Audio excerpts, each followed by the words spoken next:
अस्सलामुअलैकुम अम्मी। अस्सलामुअलैकुम दादी जान। नानी जान।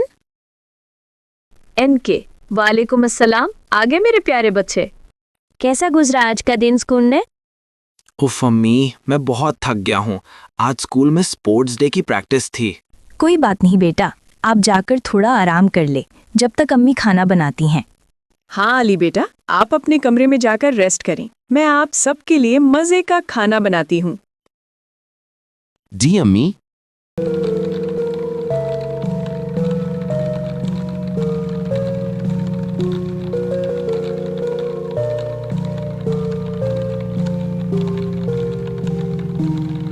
अम्मी, क्या मैं आपकी मदद कर सकती हूँ?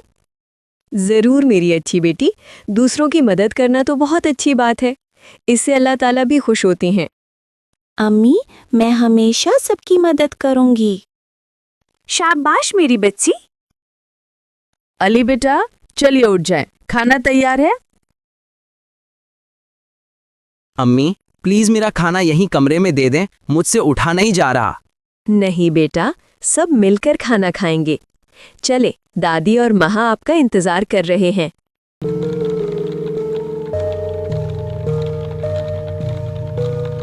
अली बेटा, आपको पता है जब सब घर वाले मिलकर एक साथ खाना खाते हैं तो उस खाने में अल्लाह ताला की तरफ से बहुत बरकत होती है। बरकत? वो क्या होता है दादी जान? बेटा, जब हम सब मिलकर अल्लाह का नाम लेकर खाना शुरू करते हैं तो शैतान हमारे खाने से दूर रहता है और वो थोड़ा सा खाना भी हमारी सेहत के लिए बहुत फायदेमंद हो जाता है। हमारे प्यारे नबी सल्लल्लाहु अलैहि वसल्लम ने फरमाया है, इकट्ठे होकर खाना खाओ और उस पर बिस्मिल्लाह पढ़ो, तुम्हारे लिए उसमें बरकत दी जाएगी।